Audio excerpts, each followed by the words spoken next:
Hello everyone, welcome to my daily blog. তো আজকে আমি আমার ব্লগটি শুরু করছি যে প্রতিদিন আমি স্নান করার পর মানে মুখে নর্মালি কি ইউজ করি, তো ওইটাই শেয়ার করবো। এটা থেকে শুরু হবে আজকে আমার ব্লগ।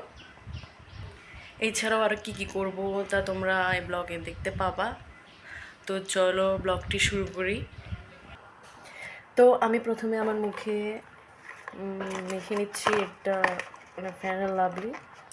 আমি এর মধ্যে ফেয়ার অ্যান্ড লাভলি ইউজ করি না, কিন্তু বিগত কয়েকদিন ধরে আমার মুখে এতই সমস্যা দেখা দিচ্ছে। এর মধ্যে আমি নর্মালি মুখের মধ্যে ময়শ্চারাইজার ইউজ করি, শুধু ময়শ্চারাইজার ইউজ করি আর পাউডার ইউজ করলে করি, কিন্তু এখন ময়শ্চারাইজার আমি ইউজ করতে পারছি না, কারণ আমার কয়েকদিন ধরে আমার মুখে প্রবলেম করছিল। তো এটা ফেয়ার লাভলি ইউজ করছি, মানে ফেয়ার অ্যান্ড লাভলি যখন আমি ইউজ করছি এটা মুখটা একটু হালকা লাগছে, মানে মানে মুখে যে প্রবলেমটি হয়েছে ওইটা একটু একটু মানে কমে যাচ্ছে, আর মুখটা একটু হালকা লাগছে, আর মুখে মানে মুখ একটু ফ্রেশ ফ্রেশ একটু ঠান্ডা ঠান্ডা লাগছে। সে কারণে আমি কয়েকদিন ধরে এটাই মাখছি। এর মধ্যে আমি ফেয়ার অ্যান্ড লাভলি ইউজ করি না মুখে। এটি হচ্ছে আমার মানে বিয়ের ফেয়ার অ্যান্ড লাভলি। মানে আমার বিয়ে হয়েছে তো বেশি দিন হয় নাই, তো আমি এটা ইউজ করি না, সেই জন্য এটা এতদিন ধরে পরে রয়েছে এখানে।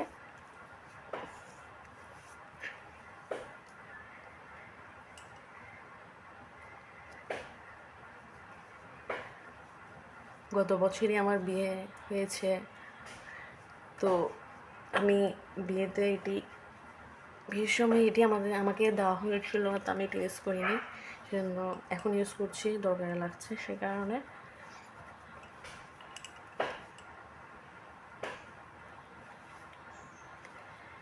এরপর আমি নিয়ে নিলাম পন্ডস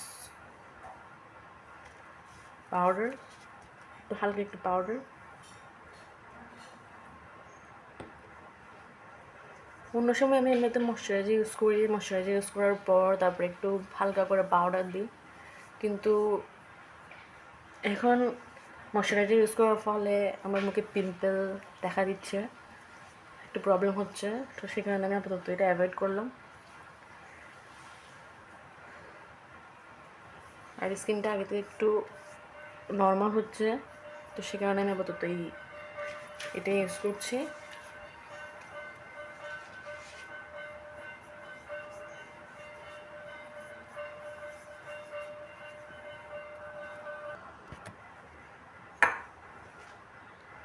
এরপর আমি দিয়ে দিচ্ছি সিঁদুর। আমাদের হিন্দুদের তো সিঁদুরই দিতে হয়, কিন্তু তো প্রতিদিনই দিতে হবে, তো আমি দিয়ে দিলাম সিঁদুর।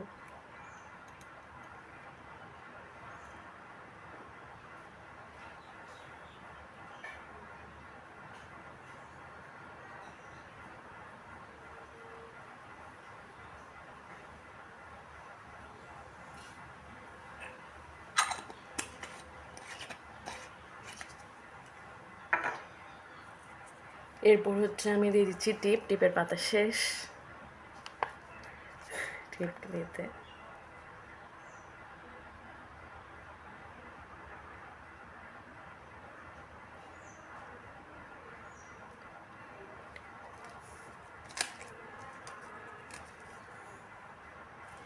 এরপর আমি দিয়ে দিলাম একটি লিপ বাম,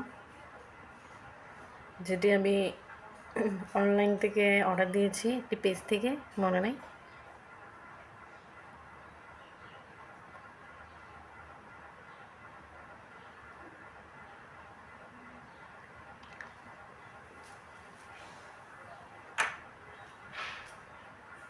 তো এতটুকুই।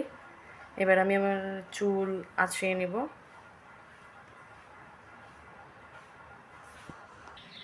তো আমার চুল আঁচড়ানো শেষ, আমার চুলগুলো এখনও ভিজে, সে কারণে আমি চুলগুলো এখনও মেহেন্দি নিইনি। চুল আঁচড়ানো শেষ।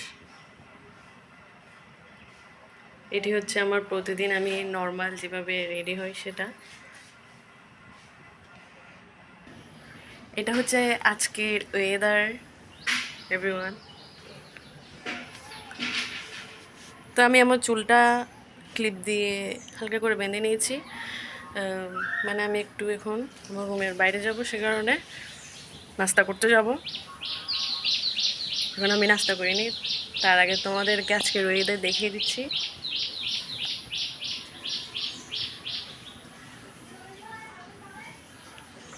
অনেকদিন পর রোদ উঠেছে।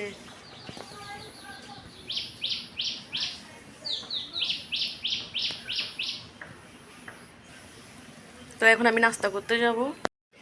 আর এখানে আমি আমার জুতাগুলো রোদে দিয়েছি, বৃষ্টিতে ভিজে গিয়েছিল সে কারণে।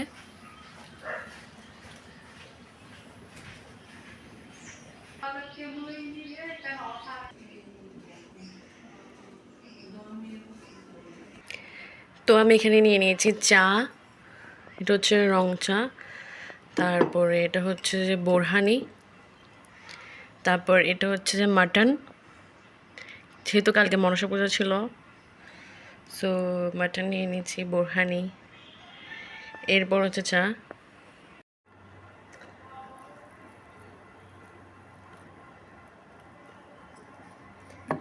বোরহানি দিয়ে কি মাটন খাই? আমি তো ফার্স্ট খাচ্ছি।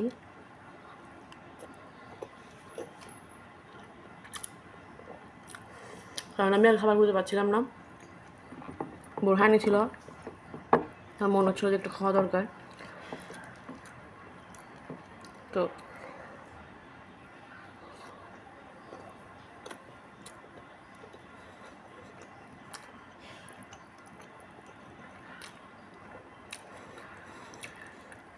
মেন হচ্ছে ছাগলের মাংস, মানে মাটন, রান্না করার পর যত পুরনো হবে ততই ভালো লাগে। যেমন এটি কালকে রান্না করা হয়েছিল, কালকের থেকে আজকে বেশি টেস্ট লাগতেছে এটা, মানে কালকে অতটা টেস্ট লাগে নাই, কালকের থেকে আজকে বেশি টেস্টি মনে হচ্ছে।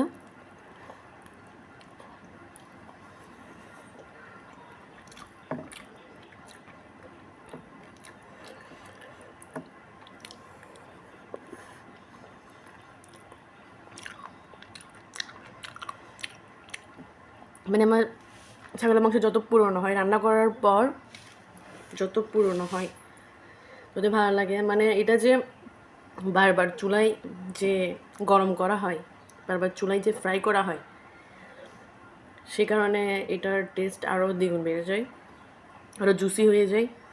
যেমন আজকে সকালে এটি গরম করেছিল, তো কালকের থেকে আজকে আরেকটু বেশি এটি টেস্টি মনে হচ্ছে। তোমরা কারা কারা এরকম ছাগলের মাংস রান্না করার পর বাসি হলে খেতে পছন্দ করো? কমেন্টে জানিও।